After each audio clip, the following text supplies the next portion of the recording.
Mesdames et messieurs, chers amis internautes, bien-aimés en Christ, bonjour, bonsoir, dépend de l'heure que vous allez nous suivre partout dans le monde, qui nous suit 5 sur 5 sur Apôtre Isaac Ilonga Télévision. Bienvenue dans votre émission Connaître la vérité. C'est une émission chrétienne. Aujourd'hui, nous allons parler sur la religion et la coutume. Na Molobeliankolo, na représentant et à l'église la main puissante de l'Éternel. Apôtre Isaac Ilonga, wapi, n'a profité, n'a ça déjà, mboté, apôtre. Shalom de merveille, na sepeli, na rozala invité na plateau na oyo, Zambe wasala bisongolo, na moni pas en forme, en bonne santé, ça va bien. Merci. Vous êtes nombreux en train de nous suivre depuis France. Je salue, je profite encore de saluer Chanel Ndekani et Nanette, Diongue et Mono. Merci na contribution d'Ambino où vous allez continuer à soutenir l'émission ou connaître la vérité. Et l'autre zolobela, la vérité et la coutume. Apôtre, différence entre religion et coutume. Ok, religion et coutume par rapport il y a, c'est d'abord c'est un beau sujet. Il y a que ça la keba nanza ba comprendre coutume na religion. Ok. Parce que on remarqué na kati ya christianisme, c'est-à-dire nous les chrétiens, ils ont vraiment une confusion ébélée. Okay.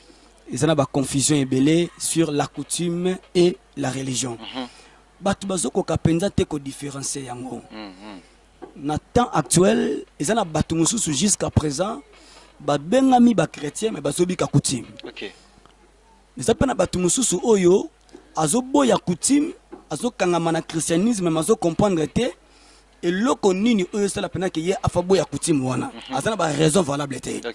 Alors moi je crois que dans ce sujet oyo, bah qu'on comprendre bien que différence entre coutume et religion et tout expliquer en mouvement ba profondeur na yango. Voilà.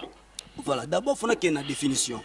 Il faut d'abord ba comprendre que coutume ezali na définition nango scientifiquement.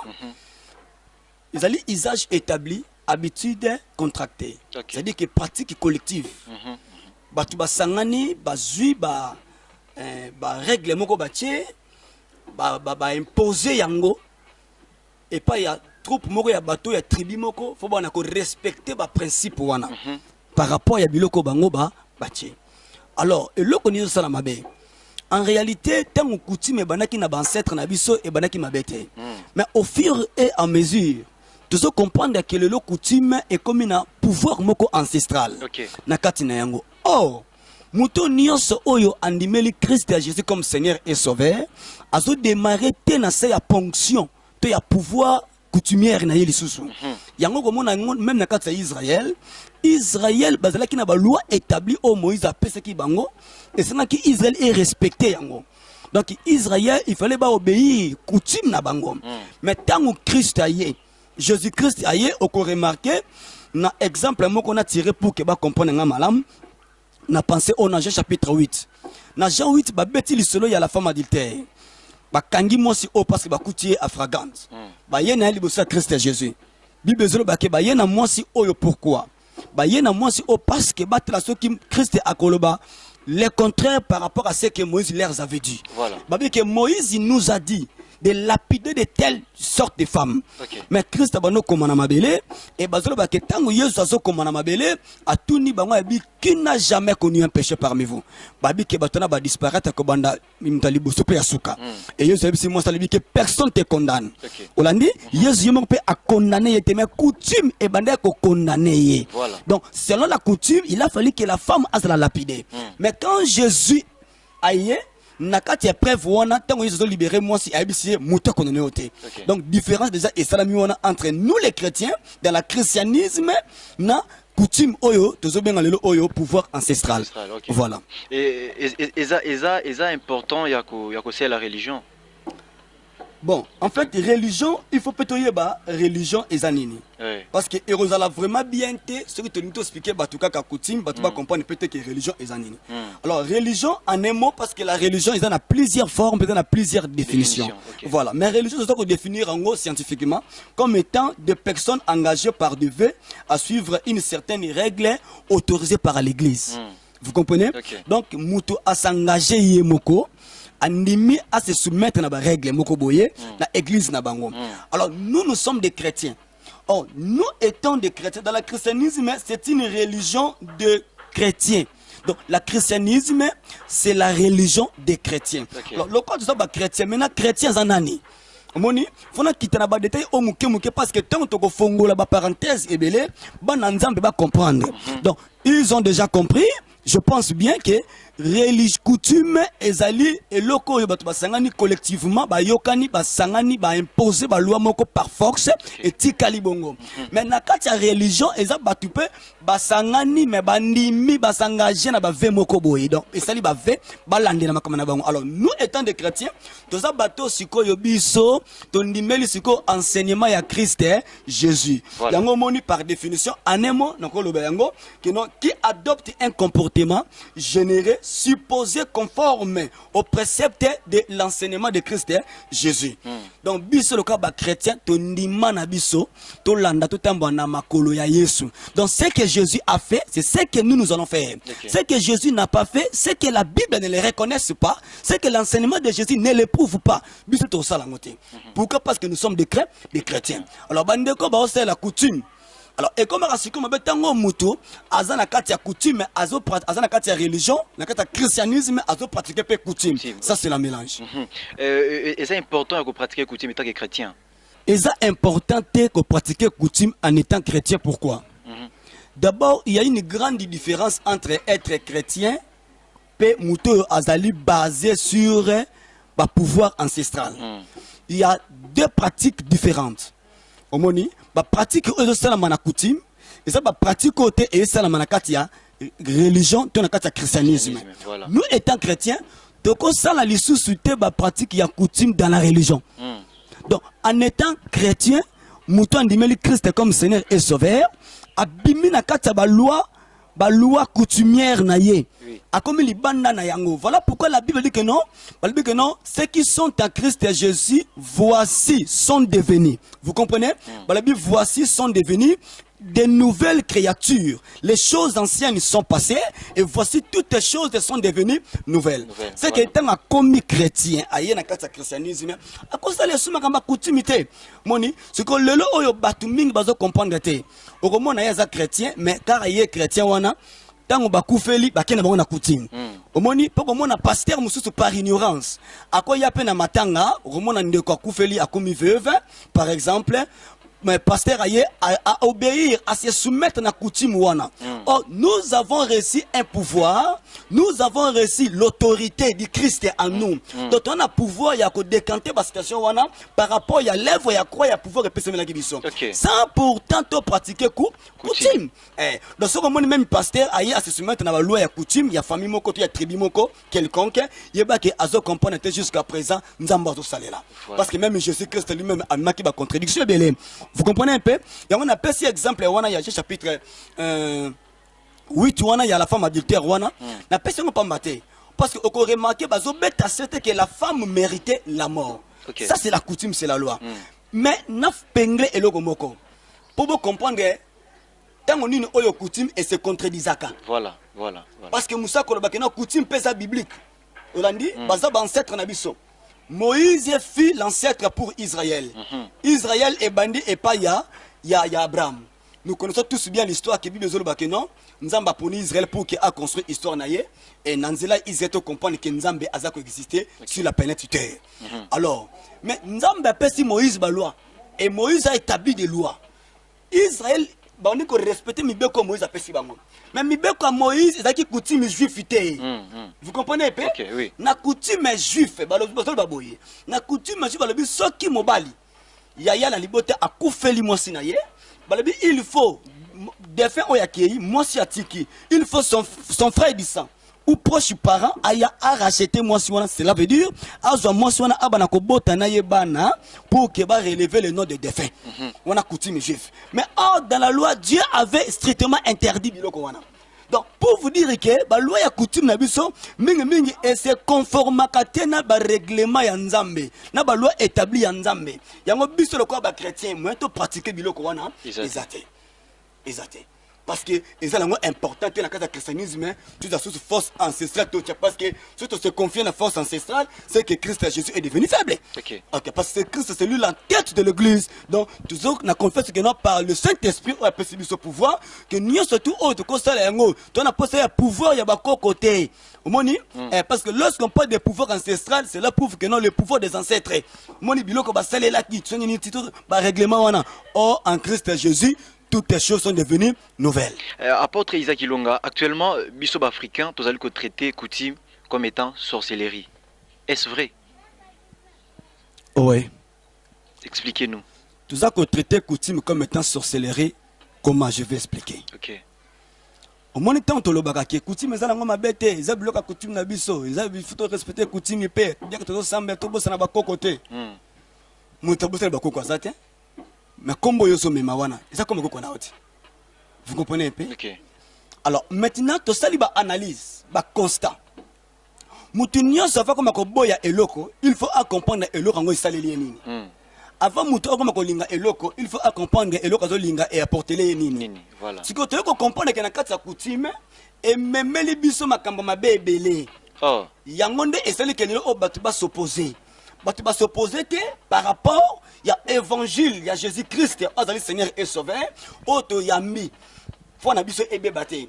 Donc pour na faut na biso ebe baté, troki jamais qu'on mélange nzambe na bakoko. Okay. Même Dieu lui-même dit dans la loi, dans le livre il y a Exode dans le chapitre na yango 20 si je me trompe pas, azolo bakeno alobi je suis un Dieu jaloux dans verset 2 à 3. Moni na dit ko partager gloire na ngana mutute et vous ne pouvez pas avoir image moko taillé, un statut, tout ça. Biloko wana tout Christ aye ko interdire yango. Loko nzamba boy yango. Toko zote jamais to ko se soumettre na ba loi oyo koko mambweni ya tiaki. Okay. Vous comprenez très bien. Ba loi otocha o parce que no kombalanganza mais azoka yango tika ka yango bongo nous sommes censés obéir na yango. Voilà. Zo famille Rekabit. Au comment la famille Rekabit na Jérémie 35 place nazali. Na famille Rekabit babi que non Rekab akufa. Abota bana na ye moi na mo na kombo ya Jonadab. Ye Rekab koko akufi. Mais papa o mwana o koko ayeko bota ye pas comme ancêtre parce que génération équité belé. Jonadab tanga nga kufa ayeko tika mibeko. Tanga tiki mibeko comme coutume. Dans Jérémie chapitre 35 verset 1 à 8. OK. Vous comprenez très bien. Mais quand la loi établit au Jonadab atiki qui est Jonadab? L'ancêtre, il fait partie des ancêtres de la famille de Libumuya Rekabit. Alors Bible zolo ke tango atiki bongo Jérémie le prophète. Nzamba tingi ninga nzamba tingi nga lelo. Vous comprenez très bien. Parce que une émission on a ça mandaté du Christ comme étant l'ambassadeur de Dieu sur cette terre. OK. Donc Jérémie aye koye bisalibota moko ninga to bisalibota en biso na France, na Belgique, partout na Hollande, na Amérique, partout dans le monde entier. Ba comprendre que Nzamba linga sala makamba sika hormis ya coutume oyo et se soumettra ye hormis ya coutume oyo imposa ye. Bible dit que Jérémie aye alobi Dieu m'a envoyé pour na ko pesa bino 20 bomela 20. Ba yebisi Jérémie clairement babi notre grand-père Jonadab oya kufa ayebisa biso to komela 20. Toko tonga banda kwa bien te tala coutume c'est que kei tala loi établie ya famille. Olandi alobi toko tonga banda kwa bete biso toko vanda kaka na batante amike. Yango moni ezana ba tribu mususu mabumu mususu oyo par rapport à la loi établie ya coutume bondoki na nga butu. Yenda zoye bate ba limita bango bako kende musika te bako mona bola mute bako bonga te. Parce que Jonadab ayebisa ka libota na yeboye. Abibe kenga na keime etika li coutume na bango biso to melaka 20 te to sala rappel bilanga te to cultiver rappel mabele te. C'est que coutume ngo ye eli et limité bango. Maintenant envoyé du Seigneur Jérémie aye amemi 20. Jérémie aye pona ko contrer maloba oyo Jonadab atika na libota na ye. Et comment qui coutume il faut de génération en génération bah se soumettre na yango. Voilà. Ça dit que non Jésus que nous avons reçu et à travers cet appel que Christ nous a appelé, il nous a confié et le pouvoir que Jésus nous a confié et de permettre biso. Place de coutume ba ki ko opposer ba batu ko s'imposer na ba loi moko ba ki ko dictature moko zena ba loi mo établi ya kindoki ya famille. Oui, c'est qu'il faut batu ba se soumettre kana yango. Alors tant que tu es la vérité parce que la Bible a dit vous connaîtrez la vérité et la vérité vous affranchira. Donc ezali important moi nzambe ni surtout andimeli Christ Jésus a abandonné coutume to telemela ka coutume parce que pourquoi na ba pratique na yango mingi ezo limiter batu ebele ezo kota kibondoki et koti bondoki koti pouvoir ancestral. Alors na sa biloko wana pouvez-vous imaginer Bon comprendre coutume très bien.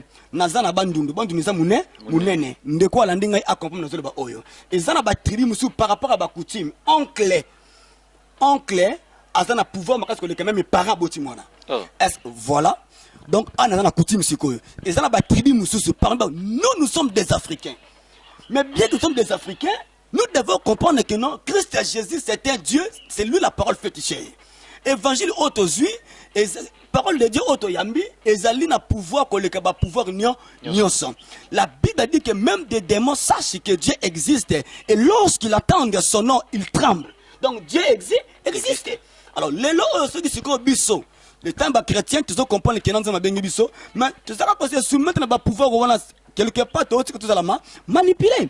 Yango moni tango Jérémie lobi makambo wana esenga kina bango ba yoka. Na banako le kam ya oncle. Papa boti mwana ye abokoli mwana na pasi landanga très bien aboti mwana ye atangisi na pasi et comme le jour ko bala papa ko lobelo ko temuta ko loba noko ngo aye wana atana famille ya mama olinga malamu siko papa yebi état d'âme ya noko bien te siko noko aye batindi et puis noko aye ko bana ko imposer a foutre la mwana classe était en salle logo moko te tout consort là siko papa on dit ko banga ku coutume. Donc papa soka meko lo ba noko soka keli bale ko sala matin. Ozuma pas si coutume ko mabe.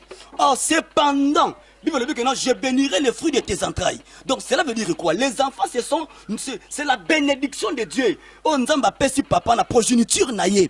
Il faut assez peu là. Mais personne moko boye aye na ye kaka boye la famille parce que ba na famille wana aye abandi ko taba loi na ye. Donc coutume est imposée papa vaniki qui ne soko lobi ko mo liya bana. Mais parce que ça coutume il faut pas respecter un mot apôtre. Pas respecter un mot comment zo mona teke kasi et si quand on dit ko imposer que non makambo na coutume wana biso le corps ba chrétien to kondima yango te. Na yamba kamoko be na traiter yango. Nous sommes pas moi libota oyo et puis ndeko zo na biso za la béni accompagne de ba o très bien. Voilà. Et puis déjà na suka émission na ko sambela pour na batu nyo surtout oyo ba a vivre na vie à vivre à bala na imposition ya coutume wana makambo salama et puis nous sommes mona ba kesenga noko pardon pourquoi parce que le mot ezanga ki ole papa bota ki mona donc c'est dire que ba tomboli ba noko to tombola Yesu bien aimé. On dit très bien. C'est-à-dire que coutume est imposé par tu makambu tellement ebelé peu compliqué batu. Donc coutume ngo et mon na kabolo ko eloko mo talango ya promité. Mais on a senango, ils ont un pouvoir ancestral qui dit ancestral ne bokoko. Alors bokoko yango ne bondoki. Yango ne bondoki. Voilà, c'est l'apôtre Isaac Ilonga, responsable de l'église de la main puissante de l'Éternel, les Zouami, la ville, province de Kinshasa, la commune de Mongafula. Taylor Bakuma, depuis France, merci. Toujours, vous nous suivez 5 sur 5. Apôtre Isaac Ilonga, tous on a dans côté, tellement dans côté à lien.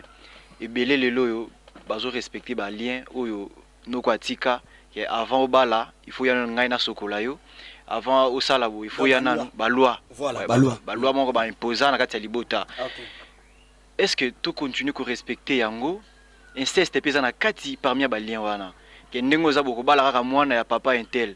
Ndengo za boko bala kaka noko kita o mata. Et puis tu le lo ba tozo na biso bazo ko subir ba peine wana. Oyebi mon frère merveille. Ngaza bibliste. Nalinga rafana lo balikambo. Nous avons un fondement biblique pour ne pas tâtonner. Jean chapitre 1 verset 17.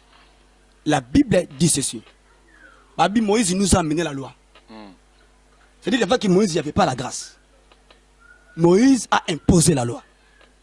Mais dans le deuxième paragraphe, l'écriture dit noir sur blanc que la vérité et la grâce sont venues par Christ et Jésus.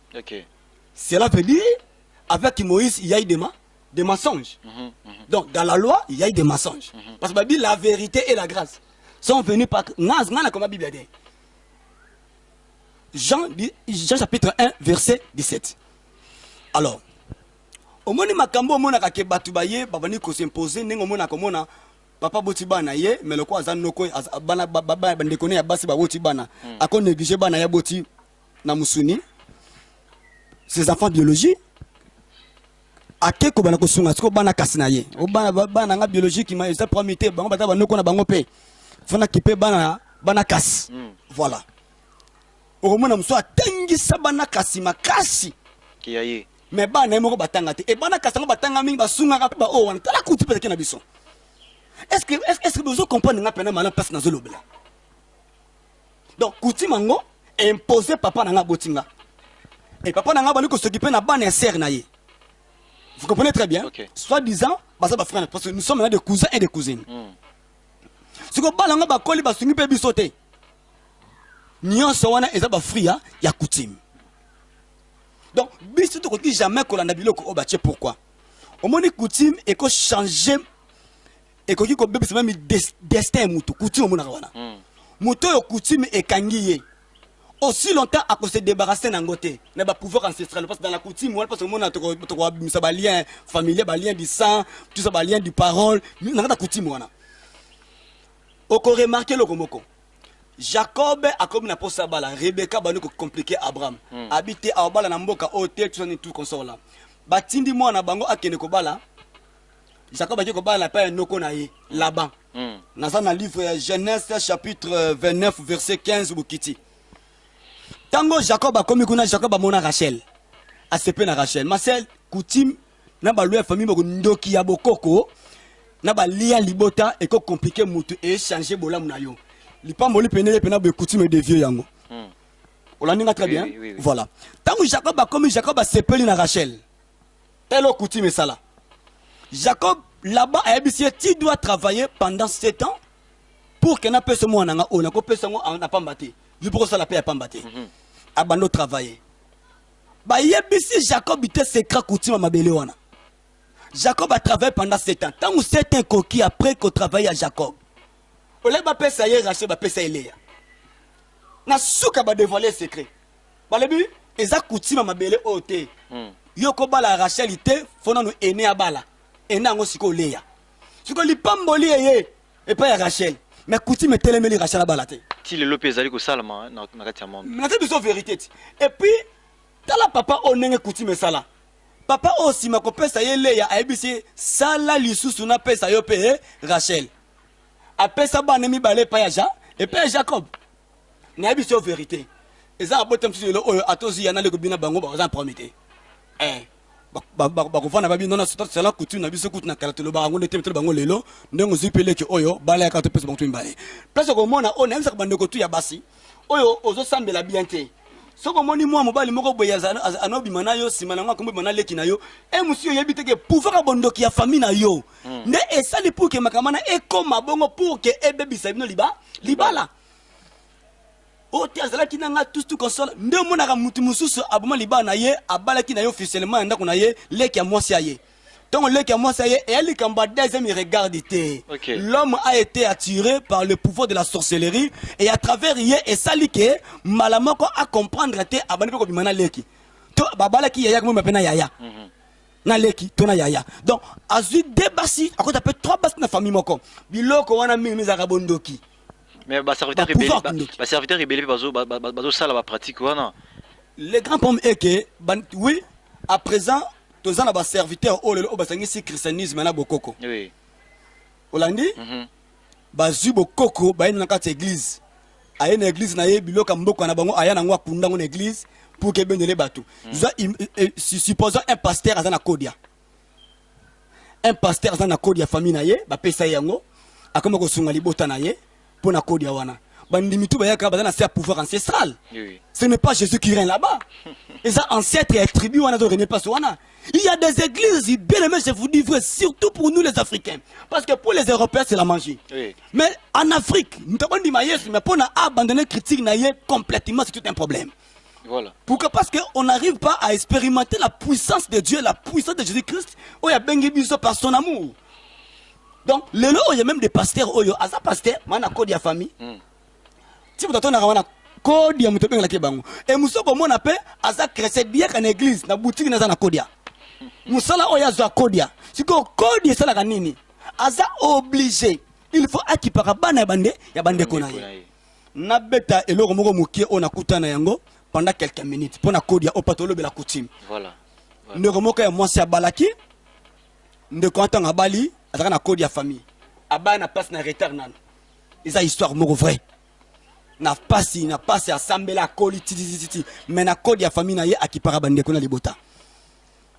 C'est la coutume, nous avons code yawana, moi na moi c'est pesa ke nenga ba loi établi eloko ngo, ye akoka ki jamais kotika la koba là. Pourquoi? Parce que ye façon kalibota na ye. Alors nini salama. ndeko wana abali batiki ye abala bakangi mabota ndeko akoko bota te asimba mwana te tout ça sana libala bano ebele bambula ebele mwana ata moko aza te ndeko bando sambela nzambe mpe ata Isaki nzambe esunga ngai ata mwana moko na ye na mokili oyo nakoleka boye te ndeko asambela nzambe un moment donné nzambe ya kovisite ndeko mwasi na mobali na ye apesi bamwana moko deke baboti sute bandi bozwi eza lisu te baza su na mbongo te. Tu sais pourquoi? Parce que bango na moment wana a commis libanda lokola a brisé ba loi établie ya code ya oba pesa qui est. OK. Donc par rapport ya chance ya ngenge wana tala masé place au sala kasoko moni mutu moko boye azobundisa mingi meya asala ka makambo mabe balongola ka ete oyebi loke simika ngamba nanzo eloke simbi yebite. Ezana batu musu ezana ba poste ezana ba poste au code ya ndé famille vandesiye. Makenda rappel église. Yotama ngaza moi la mère puissante mais la katina ye atana biloko ya famille na ye. OK. Apôtre Isaac Ilonga, tout le monde a na mabala en Afrique awa ba exigaka taba. Ko pesa na onyonso, mais soko zangisi taba, c'est tout un problème. Taba, soso, makasu, expliquez biso dans tout le monde na Italie makambo ya taba. Merci beaucoup mon frère pour la question oyo. Ntaba ezakani ne puka basenga rentaba puka bakisaka ntaba na makambo ni surtout konsola. Oyebi ke na ba dot ndenge sala makawana. Bala ndanga très bien à point oyo. Libala nyonso avant ezala réaliser na moi et utaka na butu. Oh. Nazo fongola ngoti. Tinde ko mo tino mona les deux familles et se rencontrer. Là je vous dis vrai. Oh ils allaient enseignement en caractère il y a combat spirituel. Et ça phase na fongoli. Donc tu mona ka ba noko ba koko ba nani ba vandi ba tata mwasi ba vandi na moi wana ba ko réaliser ba ko za dot na bango. Avant ba vanda na moi déjà na butu. Il faut les deux familles et ça la réunion. Ba vandi ba négocier ba yokani ba bongisi makambo très bien. Nena moi ba yeso ba vandi ba concrétiser yango. Si il y a des désaccords sur le plan spirituel na butu na ba réunion ba kutani ba vandi beti ba réunion et ça la et sindi ba na butu te. Ata jour wana ba ye réunion wana ti ba ko si ba ko compromis ya bien te.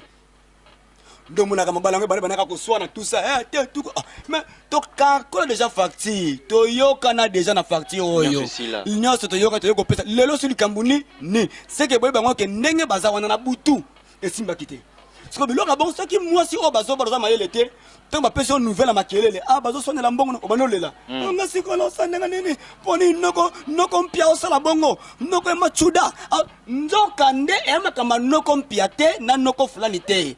Le problème est que Nabutu ba yoka na ki bien te. Moi na moye simba pe ezate. Voilà pourquoi avant la dot, yo ozana préparatif ya mariage. C'est le temps ya ko sambela ramakasi ko lukanzambe. Vous comprenez très bien. En fait que ba force ba on ba côté c'est le jour à dot simba te. Na yesi ko na taba. Ma commande nzambe zolo baboye. Babi les agneaux sont pour te vêtir, les boucs c'est pour payer les champs. OK. Dans le livre Proverbe 27 et 25 si je me trompe pas. 25, 26, 25, voilà. Donc, les agneaux sont pour te vêtir et les boucs, c'est pour payer les champs. Donc, c'est important pour nous de comprendre que très bien. Les lois, on est bien aimé dans le Seigneur. Bantaba mingi o mona kaba comment ko imposer to bantaba yo mona ntaba ezana symbole moko munene parce que ntaba wana bateka kayango te. Ntaba oba pesa libala balamba kayango bako boma ntaba wana makile eso esopani chacun faut lier musunya ntaba wana tala il faut to kota na kati émission on a profondeur yango eza face A faut sous face B faut face C donc faut to tambola na émission open na tome 1 tome 2 tome 3 tina tome 7. OK. Sur la coutume et la religion. Pour exemple, makambo ebele il faut bande na biso o baza même na poto ba comprendre que libala sala ka lelo comme mbilinga le départ a été mauvais.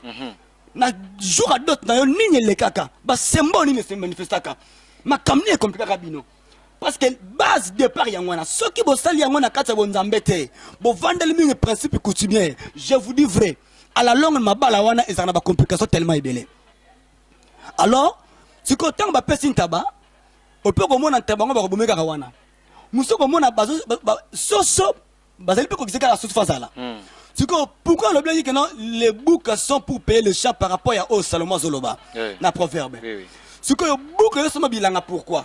Ça veut dire quoi? Tant que bapesi au moins na bango ya mwasi, yo ozongisi ntaba eza kola ozongisi mwana bango ya mwasi Oh. ye nzambe na ngai parce que ntaba ya libala bapesaka ntaba ya mwasi bapesaka ya mobali te wana principe donc si bopesa ntaba ya mobali na libala opesa loka ntaba mopesa na erreur soki respect coutume yango wana donc place omonaka libala bapesi ntaba yeba yango ke c'est en échange eza likambo doti te doti omonaka wana etikaka na niongo mais ezala biloko mosusu na biloko oyo basanga baarticle ya doti ya mariage balingaka ezanga te okozanga liputa mais kozangisa nzungu te donc toya koexplike soki baimportance ya banzungu ya baveste ya basapato ya biloko wana tout Oui. toexplike yango en détail na prochaine émission pour que peuple comprenne très bien yebaka ntaba soso ntango oremakaka te soki na ndako ya nganga mpo comprendre makambo ndenge esalamaka oke na ndako ya nganga koloba nini alobi basava ndenge ovandi boye kasi yela ngai soso ya pembe yela ngai puja pembe pourquoi on demande que les animaux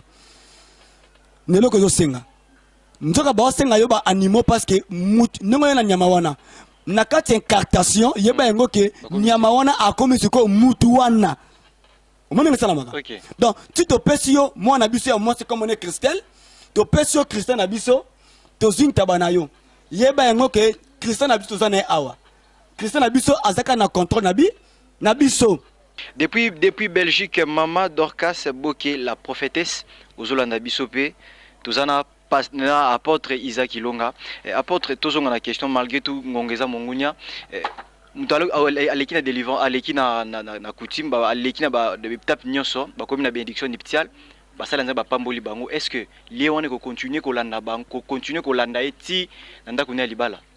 mosala nzema pamboli libala Oui.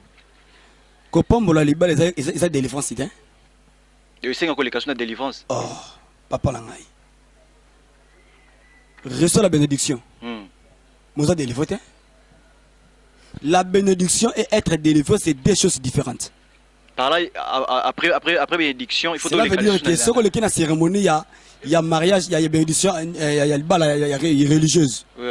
après yango Okay. c'est important couple wana ba lekasu na ba délivrance Mais les et puis il faut passer wana ayeba quel genre ya ba lien ezo lié bango parce que bako sala carte de défense ne loko ozo maîtriser malamu. Okay. Olandi Okay. abala na ye oui bien sûr ba pambo libala sala mariage religieuse mais jusqu'à présent les pamboli libala ba monate pourquoi il y a toujours des problèmes à sala mariage na ye oui mais libala na kimate toujours problème ezali ba complication tout ça monsieur comment après mariage ba sécheresse yé ba complication tout comme là donc biloko wana tu as suite nini kenan yé ba kenan après avoir recevoir la bénédiction il y a libala il faut aller caper na délivrance. Okay. Et puis ba so saka nzambe kana sukate cause la carte to kozali pamboli na le jour où to ya bénédiction ya église té donc il faut associer nzambe dès le départ. Bando luka nzambe dès que engagement fona ke na mariage dès que bandi voix wana préparatif faut nous nzambe de nzambe olandi parce que ah et c'est nga ti te ko expliquer tina ba choix mais prochaine émission to dévoiler bloc auto fait que peuple oyo ezala béni. Merci à apôtre Isaac Ilonga d'avoir répondu à la émission Nabiso. Mesdames et messieurs, chers amis internet, nazo ko garantir bino émission et Sukia Wateza par étape.